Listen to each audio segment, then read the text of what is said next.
Hello, students. Now we are going to continue with our supplementary reader chapter lesson number 6, making of the scientist. Okay, so we are going to see what recipes are needed to make a scientist, and that those ingredients are listed at the end of the chapter or of this lesson. We are going to move towards that. But Richard Ebright, when he was in grade 6, he lost his interest in collecting and butterflies and tagging them because it was a tedious work for him. So what he did, then in the 7th grade, he got a hint of what real science is when he entered a county science fair and lost. So being a scientific minded person, he was always interested in science and everything which was what was related to science. So he participated in county science fair when he was in grade 7. At that time he lost the competition by winning no prize. It was really a sad feeling to sit there and not get anything while everybody else had won something, Ebright said. His entry was slides of frog tissues which he showed under a microscope. He realized the winners had tried to do real experiment, not simply make a neat display. So what was his first attempt in the county fair science fair was to show the slides of frog tissues which had not got any prize in that fair, and he realized that doing something real, experimental, practical in science is needed to win the prize. And he was of that competitive mind. He didn't get disheartened, but he learned something from that loss. So already the competitive spirit that drives Richard Ebright was appearing. I knew that for the next year's fair I would have to do a real experiment, he said. The subject I knew most about was the insect work I had been doing in the past several years. So he was interested in insects, especially butterflies, which he had already been working on. So he thought to do the real experiment on that for the next county science fair. So he wrote to Dr. Ocuhart for ideas, and back came a stack of suggestions for experiments. Those kept Ebright busy all through high school and led to prize projects in county and international science fairs.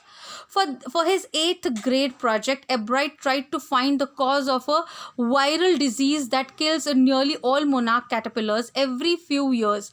Ebright thought the disease might be carried by a beetle. He tried raising caterpillars in the presence of beetles. I didn't get any real results, he said, but I went ahead and showed that I had tried the experiment.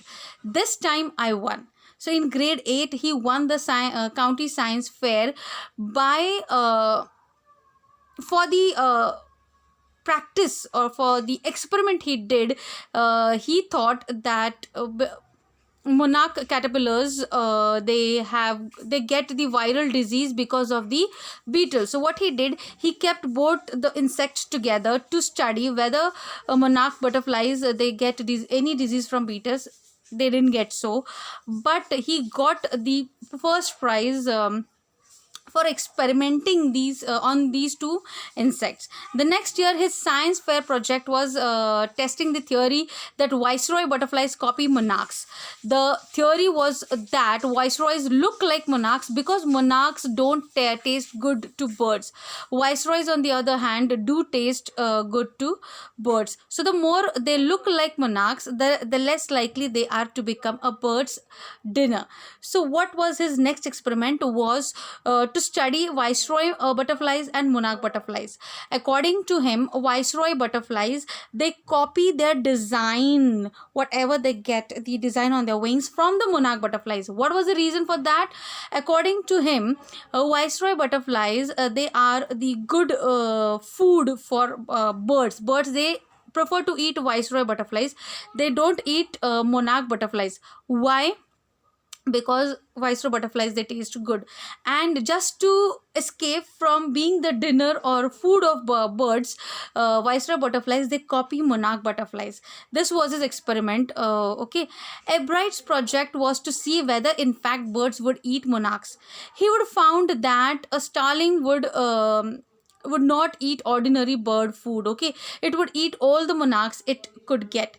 Ebright said later research by other people showed that viceroys probably do copy the monarch. This project was placed first in the zoology division and third overall in the county science fair. So this project got him third position in county science fair. Okay. Further, in his second year in high school, Richard Ebright began the research that led to his discovery of an unknown insect hormone. Indirectly, it also led to his new theory on the life cells. So, the ultimate aim for him was to lead to how the cells, life cells, work. What is DNA? This experiment led to his destiny, led him to his destiny. So when he was in second year, he began to research on the discovery of an unknown insect hormone.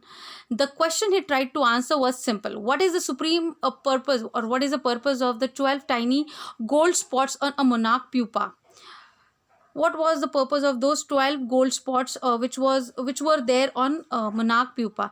Everyone assumed the spots were just ornamental, Ebright said, but Dr. Oakihart didn't believe it. So everyone who were there, they answered those spots were just like ornaments for that monarch pupa, but Dr. Oakihart, he didn't believe it. To find the answer, Ebright and other excellent science students first had to build a device that showed that the spots were producing a hormone necessary for the butterfly's full development. So those spots were really important for the monarch pupa to develop into butterfly. So this project won Ebright first place in the county fair and entry into the International Science and Engineering Fair. There he won third place for zoology.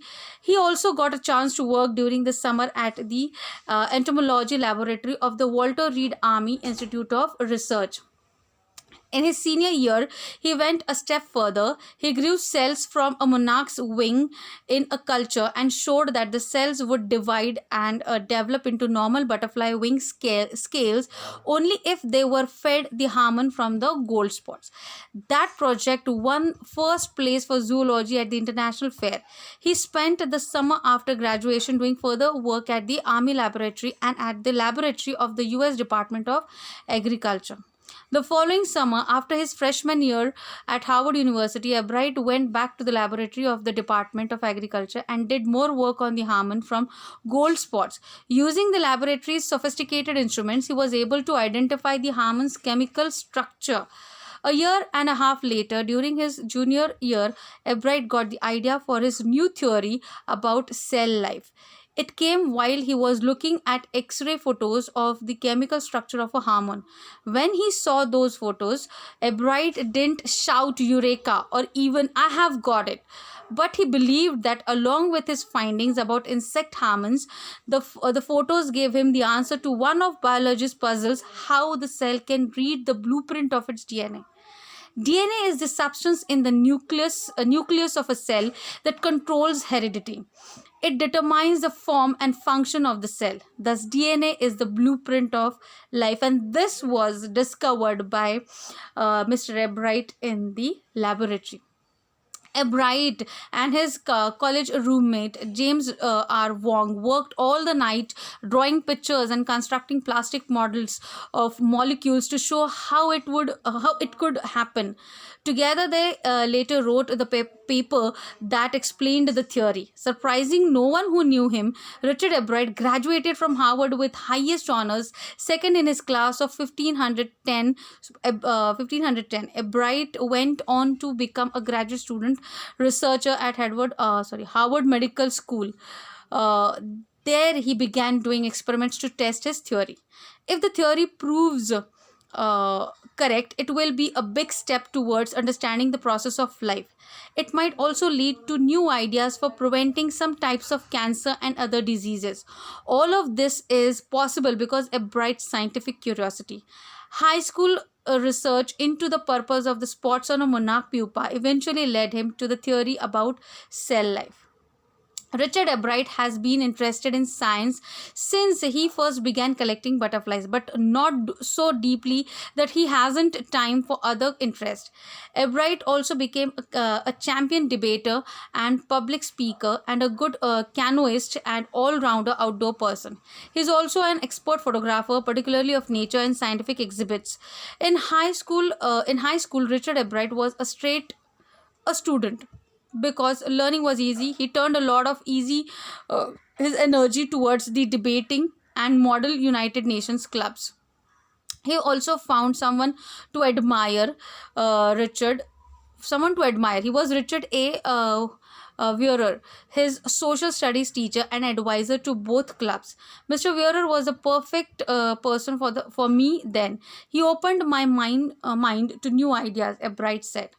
Richard would always give that extra effort, Mr. Wearer said. What pleased me was here was this person who put in 3 or 4 hours at night doing debate research behind doing all his research with butterflies and his other interests. Richard was competitive, Mr. Wearer continued, but not in a bad sense, he explained. Richard wasn't interested in winning for the sake of winning or winning to get a prize. Rather, he was winning because he wanted to do the best job he could. For the right reasons, he wants to be the best. And that is one of the ingredients in the making of a scientist. Start with a first-rate mind, add curiosity and mix in the will to win for the right reason. Ebright has these qualities. From the time the book The Travels of Monarch 10 opened the world of science to him, Richard Ebright has never lost his scientific curiosity. So this is Richard Ebright. What is the ingredient to make a successful scientist is you have to start with a first rate mind first, add a pinch of curiosity and mix in with the will to win for the right reasons. So these are the ingredients which make the successful scientist. He started from the book which was gifted by his mother to him, The Travel of Monarch 10, which opened his world for him, the world of science. And from there onwards he started his journey from researching on the butterflies to the cell life, to discover the cell life, DNA, the blueprint of DNA. So everything what he did to the greatest success which he had achieved in his life had made him the successful scientist. Just you need to do the things with determination, passion and curiosity and will to win. So this is a story about Richard Ebright. I hope you have understood. Please go through both the videos, read the lesson, mark the important points, write down the difficult words in the notebook, mark them in the textbook as well, and read the summary in the refresher. Please leave your comments in the comment section so that I will come to know how many of you have gone through the videos. Till then, bye.